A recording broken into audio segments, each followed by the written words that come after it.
Hi everyone, welcome to Cuban Pete's. Having another look at a pistol today, and this is a fabulous one. So this is quite a rare and unique Flintlock muzzle loading pistol, but you might notice it is double barreled. This was given to me by a dear friend and an incredible pirate called Dirty Dick, who many on the UK reenactment scene know. Shout out to Mr. Dick, incredible man. So this works exactly the same as any other flintlock musket, flintlock pistol, muzzle loading, except it has the two locks and the two barrels and the two triggers. So each trigger obviously corresponds and fires its own lock and its own barrel. So I'll get the camera a bit closer and we'll have a look exactly how it works. Okay, so this pistol comes from about the 1830s. People recognise it. It was made famous. It was on the TV series Black Sails, and this was carried by none other than Charles Vane. This is a formidable looking weapon. The obvious advantage that you've got two shots rather than one. Normally with a flintlock pistol you've got one shot. If you miss, you then turn it around and use this whacking great big bit of brass as a club. You can still do that with this, but at least you've got two shots. The other advantage with the two shots is flintlocks are notoriously unreliable. So if one doesn't go off, you've got a second chance of shooting, which every pirate would love to have. So exactly the same as any other flintlock, half cock on both. Prisms down. Now you'll notice that they're slightly off from one another. There's no reasoning for that. The reason is every lock is just slightly different. You'll have 100 Brown Besses and each hammer position will just be slightly different by a few mils. It's just the way they're put together. Most are handmade, especially at the time they were handmade. There were no machines. So there's just variations in the lock. So that's why that is. So that's on half cock. You then load it same as you would. So powder down each barrel, two balls, wad in, and then you've got your ramrod. After that, obviously, powder in your frism as well. So, I'll just show you on that. So you have to see, you've got the touch hole there, so the powder goes in the frism, and you close that. And it's the same on this side, so you've got to prime both times. You then full cock and full cock. So now both are ready to go. This one's got a bit of play on it, but again, as I said. So you've got your two triggers, they correspond. So your forward trigger is for the right hand barrel, and the back trigger is for the left, which does actually make sense. They thought about that. It just makes sense in your head without even working out. You just sort of know that trigger does this side. So as you can see, one comes down, second comes down. We'll now have a look at how to get it apart and how all that works. Okay, so the way you get this lock off of the gun apart is there is a hidden screw behind this cock.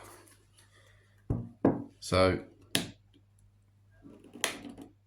put it on full cock. I thought it was half cock, but it's not, it's full cock. Then with your turn screw, you remove this one.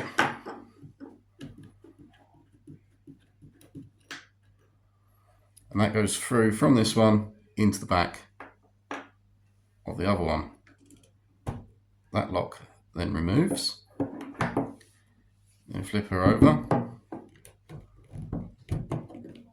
And that lock removes.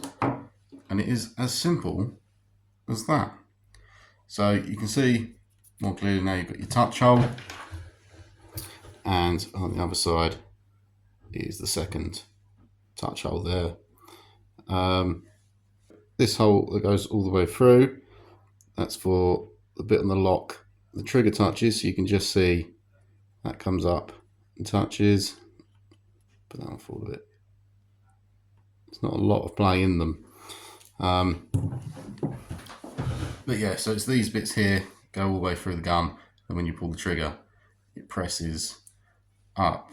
You've got your main string that puts the tension on, so that one is on full cock. So when the trigger presses that, it releases everything, and that goes firing forward, which releases the spark into the pan. So you can see that these are handed, so there's no fear of putting them back on the wrong way. But they are identical, but like I say earlier, they are sort of the originals certainly would have been handmade. I'm unsure if this copy is or not.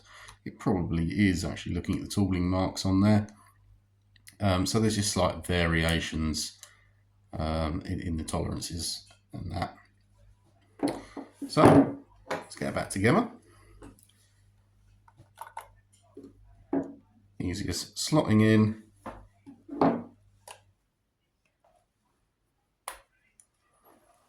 And then again onto full cock.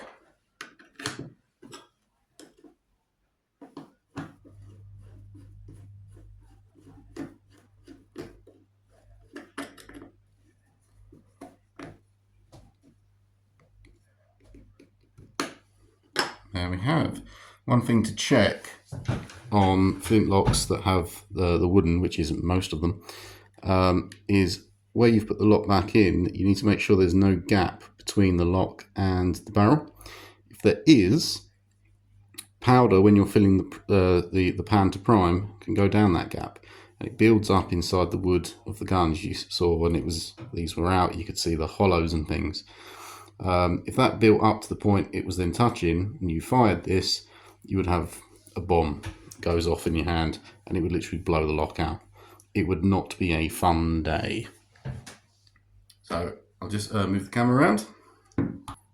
Okay, so that's the screw firmly back in, and you just see the spark there. That's what will go into the pan, ignite that powder and fire the gun.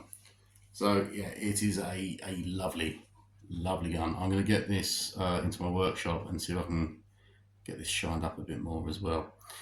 But the only disadvantages to a weapon like this is it takes twice as long to reload, unless you just want to use one side.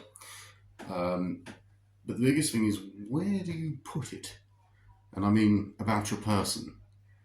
It hasn't got a flat side or belt clip, so to put it into your belt or clothing, you've got all this gubbins that it's going to catch on clothing, it's going to catch on belts and fabrics and things, trying to get it out. It's not that convenient. It's heavy, it's bulky, it's wide. So apart from at your side on a stagecoach, or just holding the thing with the cutlass in the other on a ship and going into battle, it's one hell of a thing. I mean, you could have it in your big pocket on your frock coat, I suppose, but it's a menacing looking weapon. If you were boarding a ship and had this pointing at you, you wouldn't be happy. So yeah, that is the double-barreled muzzle-loading flintlock pistol. Thanks for watching. I've been Cuban Pete. If you've enjoyed this, please like and subscribe. Really appreciate it. There'll be more videos coming up on different guns and bits and bobs in the future. So thank you very much, and I'll see you on the next one.